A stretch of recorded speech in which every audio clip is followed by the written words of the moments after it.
Her favorite day of the week may be Wednesday. Her talent honestly shines every day of the week. She's already acclaimed by both younger generations and Hollywood veterans because of her versatility and her career's journey.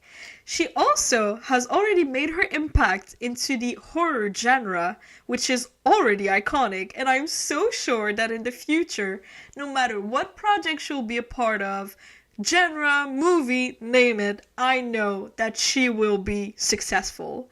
So bonjour hi my loves, I hope you're doing well, I hope you're doing fine. So in case you haven't guessed it by little clues that I have given you, and if you haven't read the title also, I will be talking about the one and only Miss Jenna Ortega.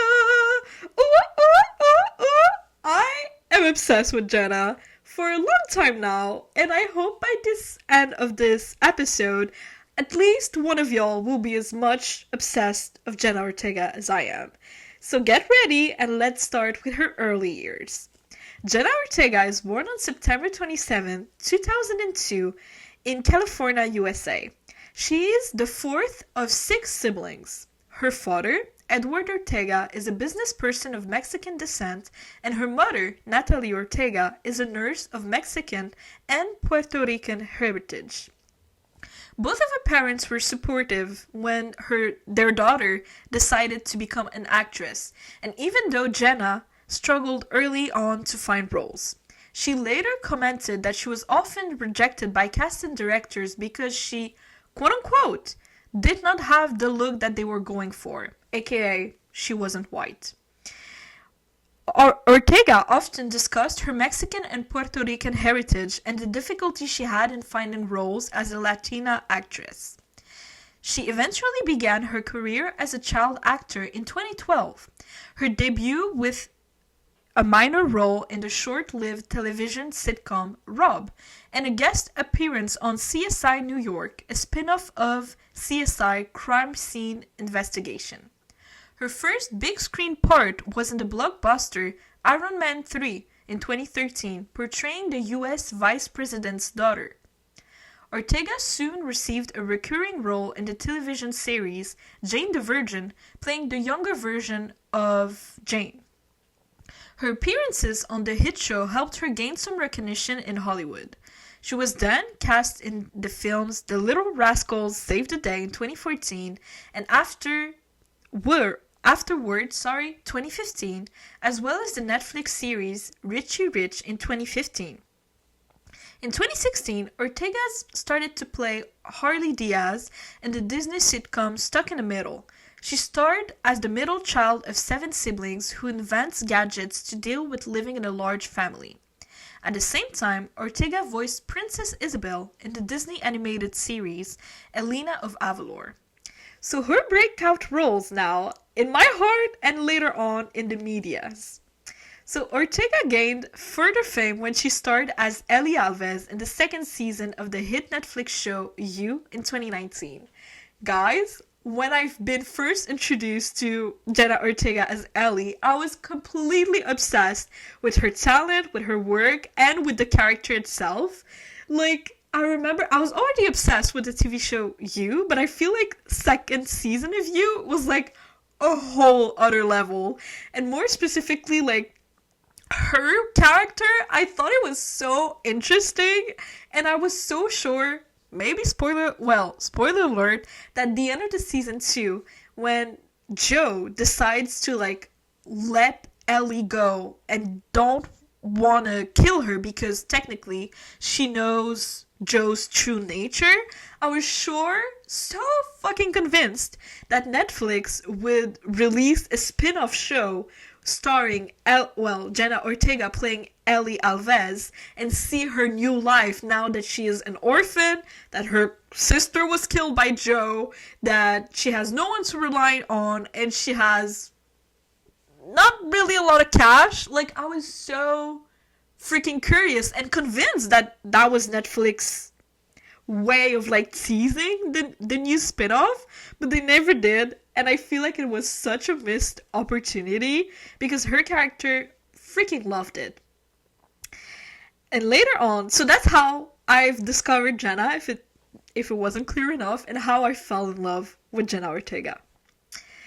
She then followed up with a string of horror movies that include The Babysitter Killer Queen in 2020. It's a movie on Netflix, and I remember watching it, and I feel like I didn't connect the dots, because when I did my research for this episode, I was like, hold on, Jenna? It's you?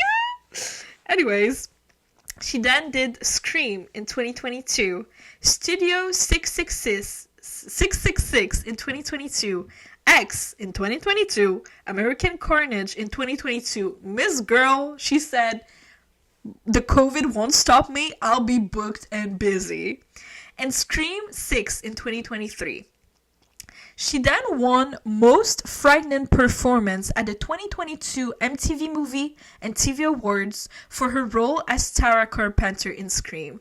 I feel like life is so funny sometimes when life gives you a little Easter egg of things you will do in the future. For example, Jenna Ortega being in the Taste music video of Sabrina Carpenter, and having a character like 2 years prior being called Tara Carpenter. I feel like life is so funny sometimes. And also, talking about Scream, I'm gonna be real honest. For me, the Scream franchise is by far my favorite like horror movie / franchise. But I'm not gonna lie, when they announced that they were doing like that they will continue the Scream franchise and that they will have a whole new cast and stuff, I was like, well, honestly, I thought it was a reboot at first, so I was like, fuck that. I don't want to like see my favorite franchise like being destroyed, because reboots often fail most of the time. But then one day I was like really not bored. I wanted to take a nap, and I was like, let me watch something boring. So I put on Scream 5. Oh my god, let me tell you, I didn't sleep. It was so fucking good. Like, chef's kiss. And I realized that it wasn't a reboot, so dumb of me to think it was. But we'll talk about the Scream franchise a little later. Then, in 2022, Ortega accepted the starring role in the Netflix series Wednesday by Tim Burton. Ortega portrays Wednesday Addams, the iconic character originally from the Addams Family comic. In the streaming series, her parents enroll her in Nevermore Academy to train her in her psychic powers. She won Best Actress in a Horror Series at the Critics' Choice Super Awards and was nominated for Best Actress in a Musical or Comedy Television Series at the Golden Globe Awards. Honestly, I'm giving you a lot of honesty in this episode, I feel like. But I was so sure. I was already aware of what the Addams family was, because in high school, a friend of mine was obsessed with the show The Addams Family, but I never got into it.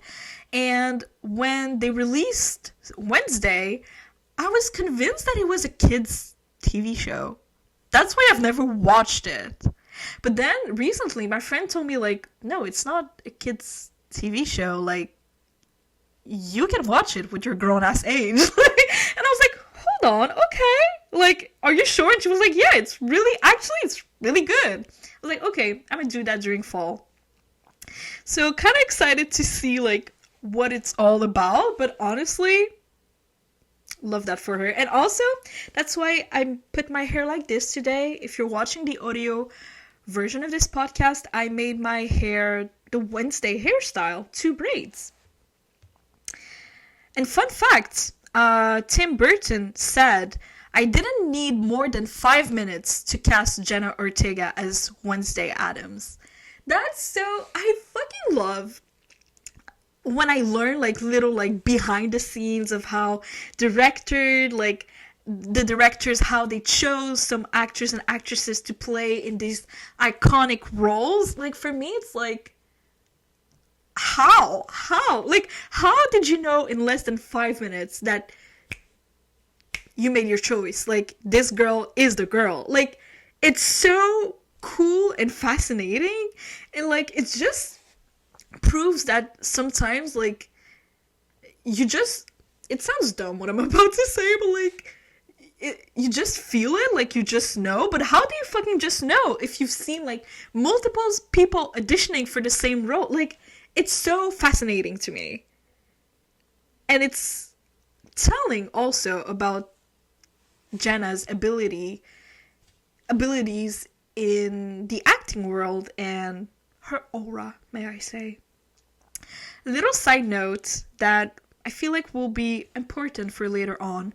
But in when she was 17 years old, Jenna Ortega released a book. Yes.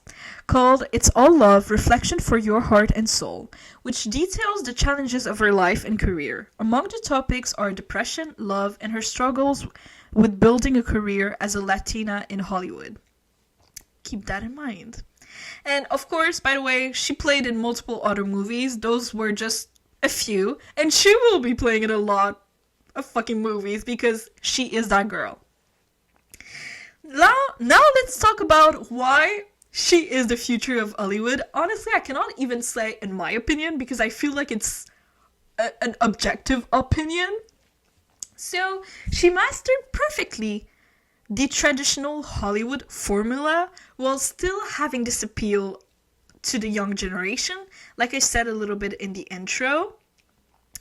And there's multiple reasons on why, other than the fact that she's a great actress, there's also the fact that she isn't scared to talk about subjects that really matter to her. And for example, there's the whole, I don't know if it's considered a controversy, but this whole, yes, it is technically a controversy of the production company of the Scream franchise, Spyglass, who fired her co-star Melissa Barrera earlier this year, well, almost a year ago, because, let me find the receipts.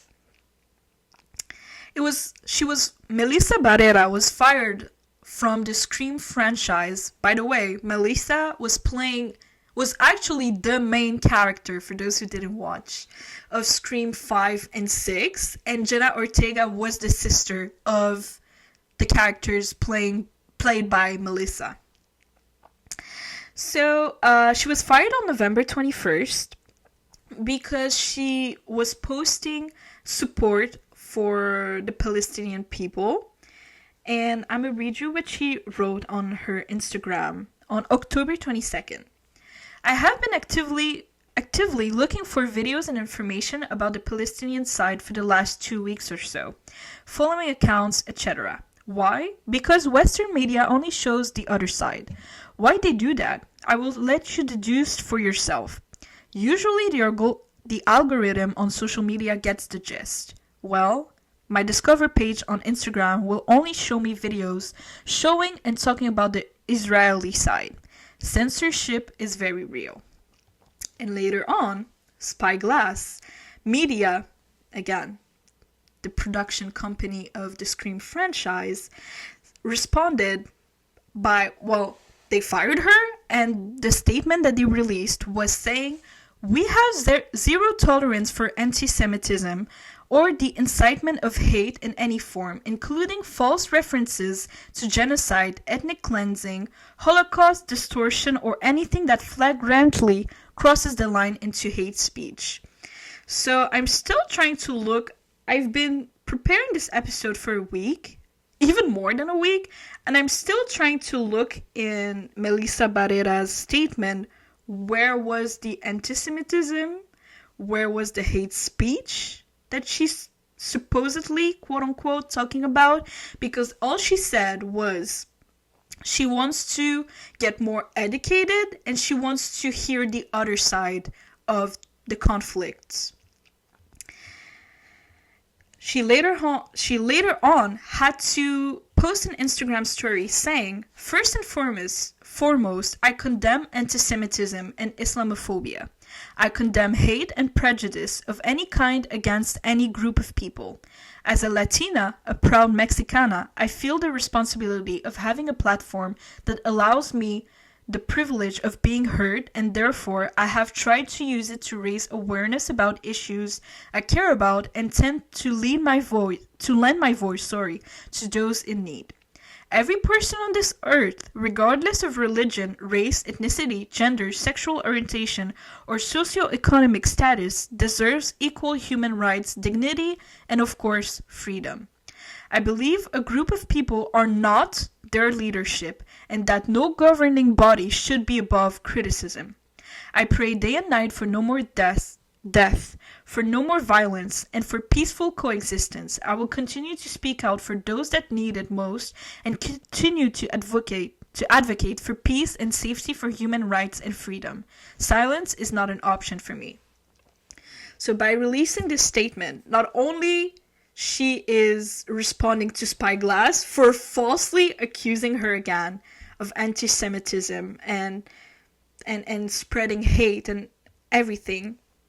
She is standing for herself, for her freedom of speech. She is saying that silence is not an option for her, and she's standing for people of Palestine. And Spyglass was really against her just expressing how she doesn't agree on killing innocent people, children, families, destroying cities and stuff.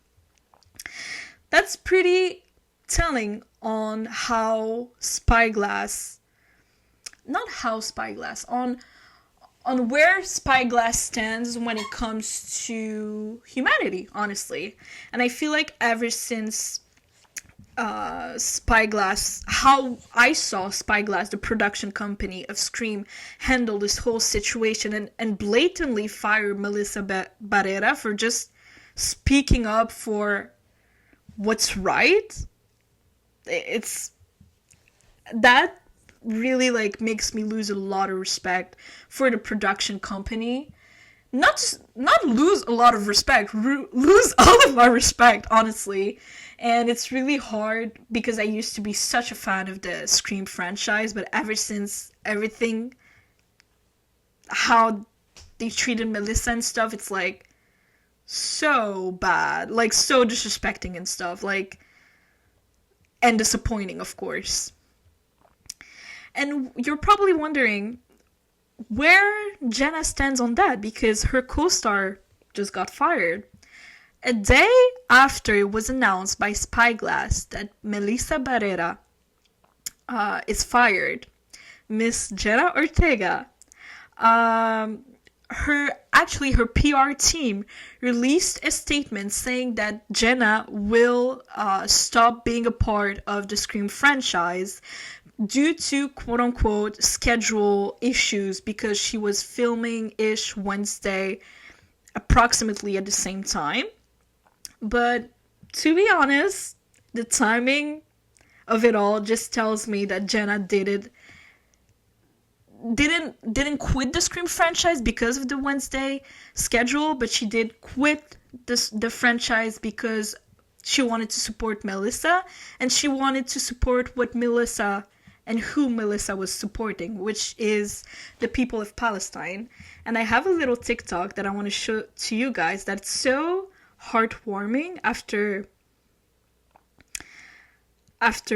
Jenna's action and decision of quitting the cast. So I'm gonna show you the TikTok. I would do anything for Melissa Barrera. Same. I feel so lucky. It sounds so simple. I would do anything for Melissa Barrera. And I feel in Hollywood, where we used to see backlash, treason, and saying that everyone in Hollywood is fake and and actually for once seeing a proof that it can be the opposite. And like Jenna said, she would do anything for Melissa Barrera, and she did. And not only and what I'm saying is not only suppositions. She actually It's not the first. I will read you a statement. It's not the first time Ortega has expressed support for Palestine. In March 2022, she tweeted from her now defunct account on Twitter, "We must never give up on the people of Ukraine, Yemen, Palestine, Kashmir, Iraq, Syria, the list goes on." Unfortunately. She also signed the Artists for Ceasefire letter back in October 2023.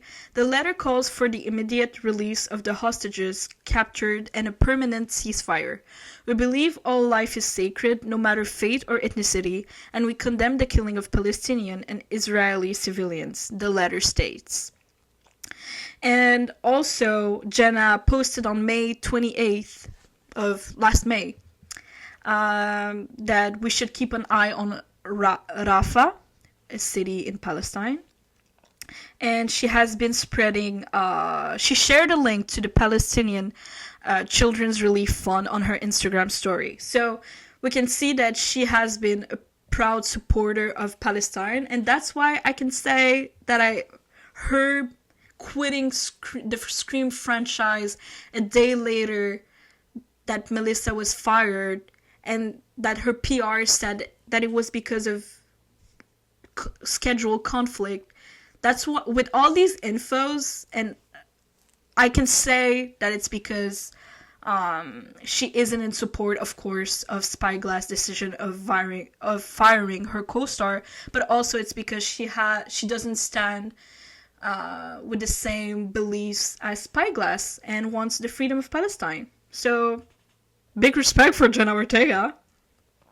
Another thing on why I think Jenna is the future of Hollywood is that when I was doing my research, I didn't realize that that was a thing. And thank you, Jenna, for educating me. So Jenna is over and done with gender-swapped roles. So gender-swapped roles, it's when, for example, I think she was, let me tell you what happened in an interview so it could explain to you what is gender swapped roles if you don't know.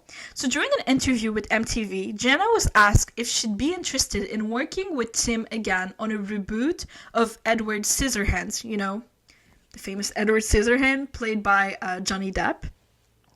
But instead of being like, instead of the role Edward Scissorhand, it could be turned into Edith, so it could be Edith Scissorhand, so a woman instead of a man. And Jenna shared that she thinks it's like we shouldn't gender swap the fucking roles. I'm sorry, I'm losing my words, because she thinks that it's like you're not like making more roles for women if all you do is just switch the genres. It's like saying like, oh, you could play like a Jamie Bond instead of a James Bond. And so she said, "I love that there's a lot more female leads nowadays," she explained. "I think that's so special, but we should have our own." I should have said that instead of like baffling like words and stuff. That's important. So I've watched a YouTube video because I was like super like unaware that it was a thing in Hollywood. A YouTube video by Amala. I'll try to say your last name. I am so sorry. Ekbunobi. So she was talking about Jenna giving her opinions on playing roles with gender swapped roles. And at the end of the day, it's still taking a male story and a male narrative and male characters instead of creating female stories with female narratives and female characters.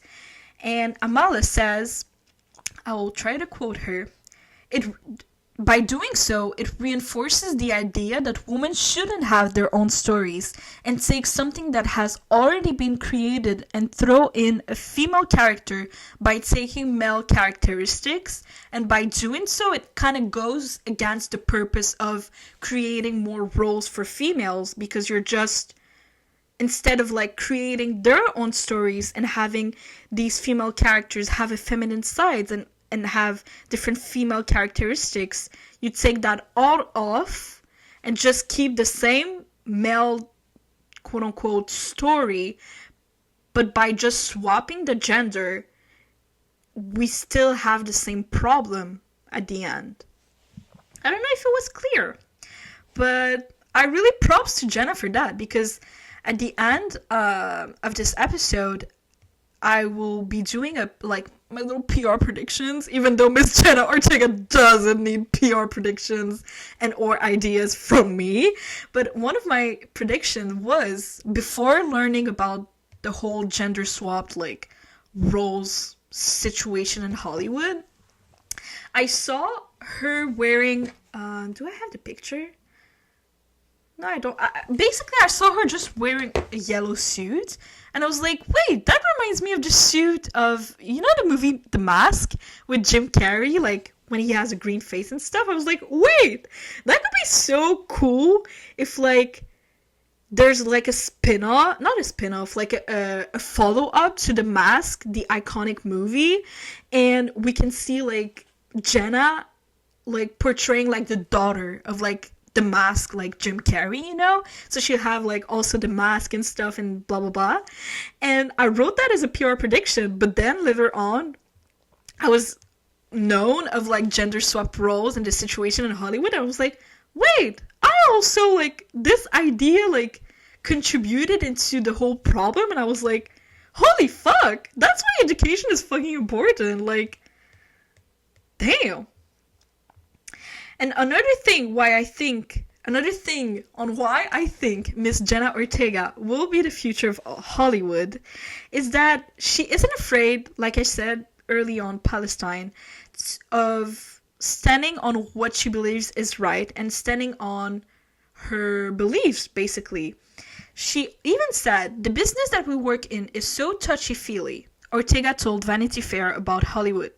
Everybody wants to be politically correct, but I feel like in doing that, we lose a lot of our humanity and integrity because it lacks honesty. I'm gonna read that to you again. Everybody wants to be politically correct, but I feel like in doing that, we lose a lot of our humanity and integrity because it lacks honesty. How the fuck is she so wise? Like, props to her. Props to fucking her. Like, it may sound such of an easy and simple statement, but I feel like not everyone in the place of Jenna Ortega would say these words, because she's defying I wouldn't say the purpose of Hollywood, but the limits of Hollywood almost, of just saying this statement like that. Like, I'm amazed. I don't have words, honestly. And not only does this statement applies to Palestine, it also applies to a different perspective. For example, when she played in the movie called Miller's Girls, the movie is for those who don't know, it's a psychological thriller that centers around a complex relationship between a talented young writer, played by Jenna, and her teacher, played by Martin Freeman. So the teacher and the student the actors have a 30 years age gap.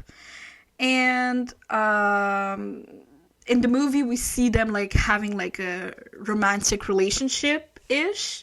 And she received a lot of backlash because of this movie, because of a teacher dating a student, because of the actors having a 30 years age gap. And she said, and by the way, she was 20 when filming this project, so she was legal, just make that clear. So she said, it's not supposed to be a comfortable movie, it's supposed to be awful at times. Ortega told Vanity Fair, art isn't always meant to be pleasant or happy, and everyone skips off into the sunset at the end. We all have fucked up experiences at one point or another. And I feel like it's so true in the sense of, in later years, I feel like we kind of lost these movies that are like really wrong, like a student dating their teacher, like that's so fucking wrong. But I feel like in the later years we haven't seen a lot of movies like that are just wrong, but it kind of needs to be made because unfortunately stories like that do exist, and also because of that they also deserve to be shown on the screen. I feel like I just cooked. Now, let's talk about the impact that she has on her people, the Latinx community. Like I said previously, Jenna consistently advocates for more Latin representation in Hollywood. And of course, every type of representation, every representation of different genders, races, ethnicities, social economic classes, religions, you name it, it's super important and even more in Hollywood. And here's a little anecdote that Jenna shared in a recent interview. Before her 5th birthday, Jenna asked her mom if she could dye her black hair blonde so she could look like Cinderella. I did not understand the problem with that because to me, that was who was cool and interesting and beautiful and powerful, she says. So unfortunately, this is a thing that a lot of us, people of color, may have been through, unfortunately. And for her now to play Wednesday, the main character of the hit Netflix show, A Girl of Color, should be like such of a proud moment and such of a beautiful feeling that she must be going through, knowing that at first in her early ages of her trying to be an actress, when it was difficult for her to land roles because of her being a Latina, to now being a Latina who's shown in like the #1 Netflix show, like must feel so surreal. And I hope she knows how much she is inspiring other Latinas and Latinos and even other people of color, straight up. Really proud of Jenna. Also, in the same interview, she says that she reckons with the moving target of representation. She grew up smashing piñatas and making tamales at Christmas with her Mexican American and Puerto Rican family. But then, oftentimes, you're just not good enough, she says. Because I wasn't born in a Spanish-speaking country. I know people have a hard time connecting with me. Ortega doesn't speak Spanish fluently, nor does her father, but her mother's first language. I'm so jealous every time I hear my mom speak perfect Spanish. And unfortunately also, being a people of color and when you don't speak your parents' tongue, your parents' first language, is often being looked down in our community. I feel like no matter in which which ethnicity you are from, like for example, I know that us in the Arabs community, it is like looked down if you like don't know like fluently Arab. If you, it's really sad that it's the case because we all have our different realities and we shouldn't be frowned upon for that, I feel like. So I cannot even imagine how Jenna must feel like. And even more when the internet went kind of against her and laughed at her when at the Dior show at Paris Fashion Week last year in September, a video shows Anya Taylor-Joy, who spent her early years in Buenos Aires and who learned to speak fluently Spanish, introduced her husband to Jenna and Rosalia in Spanish, and Ortega replying in English. And people made fun of that because they were like, look at her, like she's Latina and she doesn't even know Spanish compared to Anya Taylor-Joy, who's not Latina but grew up in Argentina and who knows Spanish better than her. And people really like trolled Jenna for that. And again, I feel like it's really, it shouldn't be the case at all. In a separate interview with Vanity Fair in August, Ortega said she regrets not knowing how to speak Spanish as well as she'd like to. I'm so jealous every time I hear my mom speak perfect Spanish, Ortega told the magazine. It stung to be deemed as an imperfect representative of a culture to which Ortega herself wishes she was more connected to. I think there's a part of me that carries a bit of shame, she says. For a second, I was almost nervous to speak about my family's background because I feel like I was made to feel like it wasn't, she stopped short before saying, valid, or some variation thereof. Ortega wants to become more in touch with her roots, to learn more from her tias who immigrated to the United States, who were told not to speak Spanish at school, children, so as not to stand out.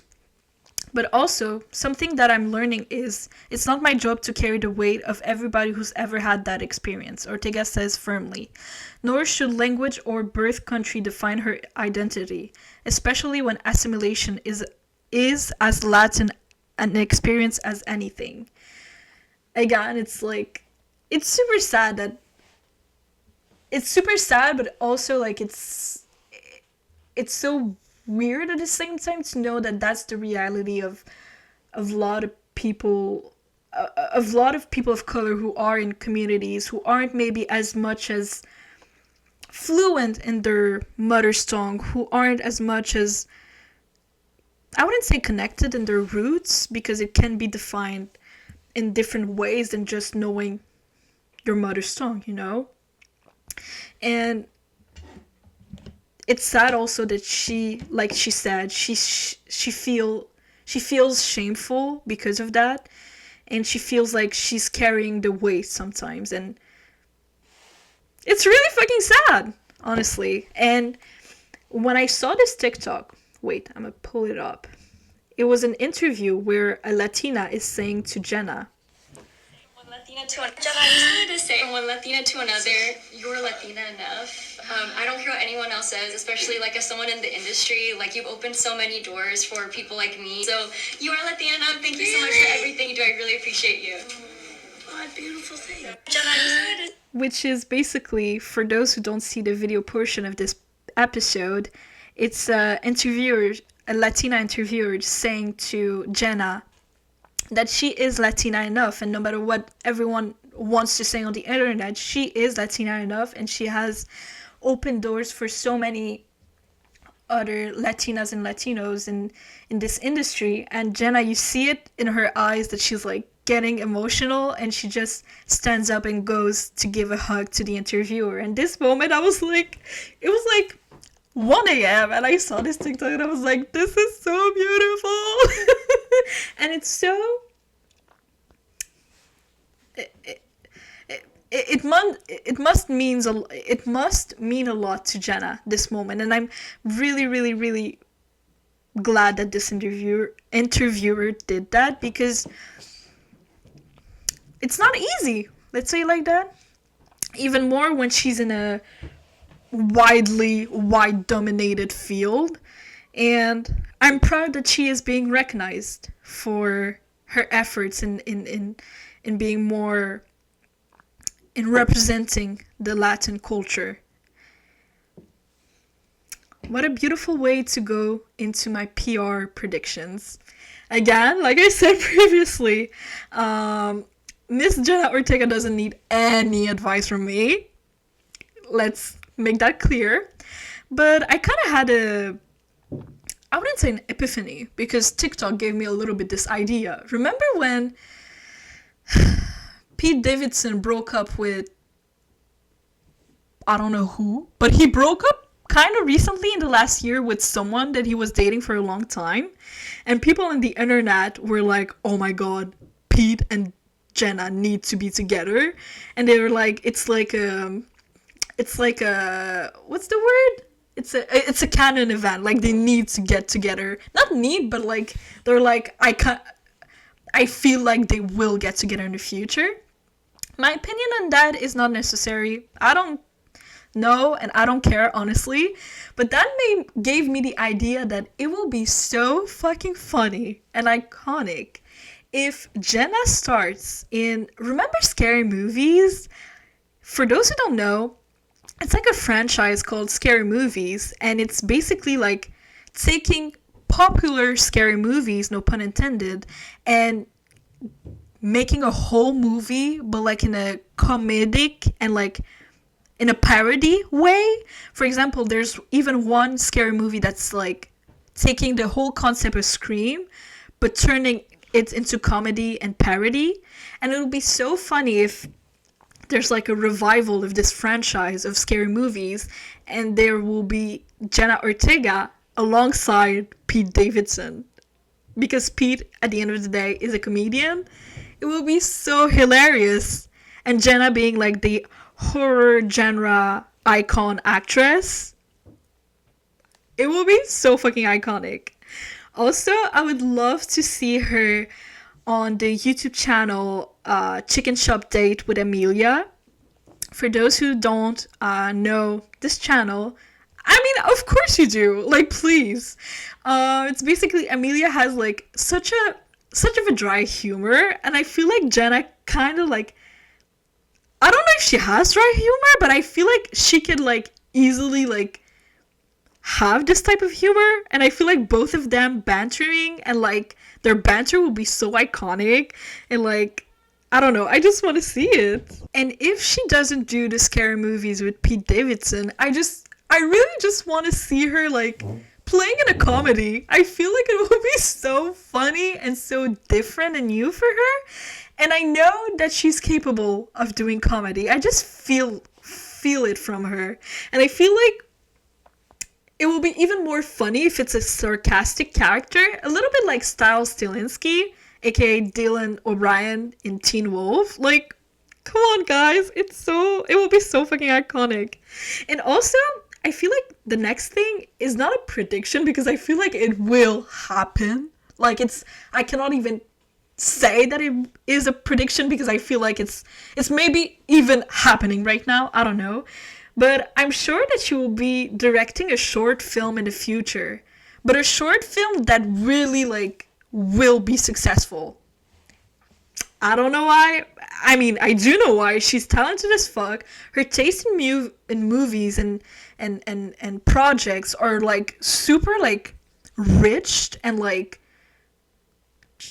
we know that she's like a connoisseur of like, of course, of movies in general, but like I don't know. I feel like I just see success coming for Jenna Ortega, because she's one of the few actors and actresses where I can confidently say that she is the future of Hollywood and and will have a major impact in the entertainment industry, whether it's through her talent, integrity, and dedication in having a meaningful impact, an impactful, career and platform.